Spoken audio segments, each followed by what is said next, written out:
Hello beta, let's read the question. The question says, a circular disc with a groove along its diameter is placed horizontally. Block of mass 1 kilogram is placed as shown. The coefficient of friction between the block and all surfaces of groove in contact is mu equals to 2 by 5. Acceleration of meter per second square. Find the acceleration of the block with respect to the disc. Now, the key concept is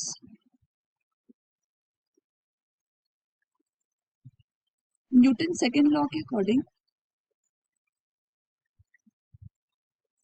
जो net force होता है किसी भी body पे, it will be equals to mass of that body multiply by acceleration produced in that body. So this represents the Newton second law. अगर हम question देखें तो एक मास रखा हुआ है इस ग्रूव के बीच में, बिल्कुल ऐसे. बेसिकली नॉन इनर्शियल फ्रेम है. सो नॉन इनर्शियल फ्रेम में स्यूडो फोर्स एक्ट करता है. दैट मीन्स अगर एक्सेलरेशन आगे की तरफ था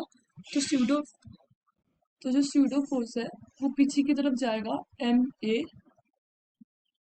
नाउ अगर हम देखें कि इस पे एक ग्रेविटेशनल फोर्स भी लगेगा विच विल बी, नाउ इस पे वर्टिकली डाउनवर्ड ग्रेविटेशनल फोर्स भी लगेगा जिसको हम mg बोलेंगे, और एक एंगल थीटा बन रहा था यहाँ पे लाइक दिस. सो वो सेम एंगल थीटा यहाँ बनेगा.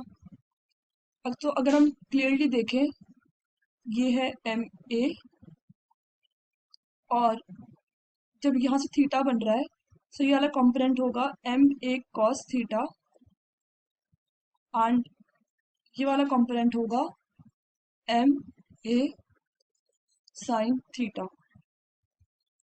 सो दैट मीन्स कि ये वाला कॉम्पोनेंट हो जाएगा एम ए साइन थीटा. नाउ ये इस ग्रूव के कांटेक्ट में है तो कांटेक्ट की वजह से एक कांटेक्ट फोर्स लगेगा. यहाँ पे जो ग्रूव का ये वाला सरफेस है वो कांटेक्ट की वजह से एक कांटेक्ट फोर्स लगाएगा इस तरफ, जिसको हम N2 मान लेते हैं, और ये रफ सरफेस है तो इस वजह से ये फ्रिक्शन ही प्रोवाइड करेगा जिसको हम F2 बोल लेते हैं. अब जो नीचे था ये वाला कंपोनेंट हमारा एम ए कॉस थीटा था, तो ये इसको नीचे मूव करेगा तो उसको रोकने के लिए अगेन यहाँ पे कांटेक्ट की वजह से एक फ्रिक्शन फोर्स लगेगा जिसको हम F1 बोल देते हैं. सो नाउ इस mg के ऊपर भी कांटेक्ट की वजह से एक और नॉर्मल रिएक्शन फोर्स लगेगा क्योंकि यहाँ पे कांटेक्ट तो हो ही रहा है. तो लेट्स से कि हम यहाँ से एक कांटेक्ट फोर्स निकालते हैं विच इज N1, और इसकी वजह से जो फ्रिक्शन आया था it is F1.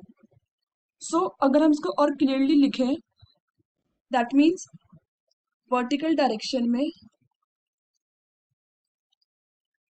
N1 is equals to mg, और normal reaction from side to the groove देखेंगे जो कि N2 है, वो है एम ए साइन थीटा. क्वेश्चन में theta is given as 37 degree. That means N2 is M A sine 37 degree.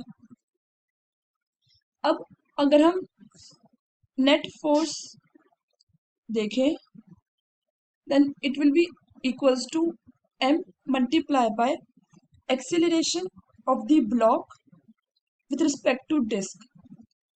ये equal है according to Newton's second law. So अगर हम नेट फोर्स देखें, यहाँ पे नेट फोर्स क्या क्या लग रहा है. पहले तो ब्लॉक पे लग रहा है एक M A cos 37 degree, and इसके अपोजिट लग रहा है N1 के through friction force which is mu N1, और उसी डायरेक्शन में एक और फ्रिक्शन लग रहा है due to N2 which is mu N2, और ये इक्वल है नेट फोर्स के विच इज एम ए. सो अगर हम N1 और N2 की वैल्यू पुट करें then it will be m A cos 37 degree minus mu m g minus N2 is mu m A sine 37 degree equals to m a. तो यहाँ पे हम net force में आंसर वाले ए को हम ए टी मान लेते हैं ताकि बाद में कंफ्यूजन क्रिएट ना हो। Hence A T will be equals to A T which is a cos 37 degree minus mu G minus mu A sine 37 degree. So A T में अगर वैल्यू पुट करते हैं then it will B 25 multiply by cos 37 degree minus mu is 2/5, जी की value is 10 minus 2/5 multiply by 25 minus sign 37 degree and 37 की value दे रखी है 3/5।